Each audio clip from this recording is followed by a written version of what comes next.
আসসালামু আলাইকুম দাদুরা, কি খবর? কেমন আছেন? নিশ্চয়ই ভালো আছেন। আমিও আছি, আলহামদুলিল্লাহ ভালো আছি। দাদুরা, এখন আর কাউকে বলতে ইচ্ছা করে না ত্রাণ দেন, ত্রাণ নিয়ে আসেন। মানুষ না খেয়ে আছে, পানিতে ভাইসে আছে।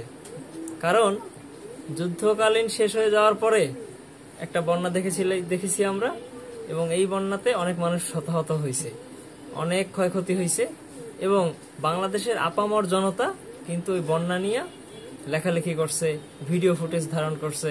হ্যাঁ, তারপর হইলো অনেক মানুষ ত্রাণ দিছে, তাদের দান দিছে। হ্যাঁ, এখন রাস্তাঘাটে বের হলে রিক্সাওয়ালারাও বলে, মামা আমাদের টাকাগুলো কি খাইয়ে দিয়েছেন? একদিনের টাকা আমরা আপনাদের হাতে তুলে দিলাম, আপনারা কি করলেন? ঠিক আছে। তো এখন কোথাও কোথাও কেউ টাকার পাহাড় করতেছে, আর কোথাও কোথাও মানুষ কিন্তু এখন না খাইয়া মরতেছে। বর্তমানে কিন্তু নীলফামারীতে উত্তর অঞ্চলে যেসব বন্যা, এমন যে বন্যা হচ্ছে, ঠিক আছে, এতে যে এখন কাউকে বলবো সাহস করে যে তাদের জন্য ত্রাণ পাঠান কিংবা তাদের জন্য কাজে নামেন কিংবা কাজ করেন, তাদের এই অবস্থা এখন আর বলতে ইচ্ছা করে না। ঠিক আছে। তারপরও তারা মানুষ, তারা বাংলাদেশি, তারা আমাদেরই ভাই। যদি কেউ পারেন কিংবা তার সামর্থ্য অনুযায়ী চেষ্টা করেন তাদের পাশে থাকার জন্য। ধন্যবাদ, ভালো থাকবেন, খোদা হাফেজ।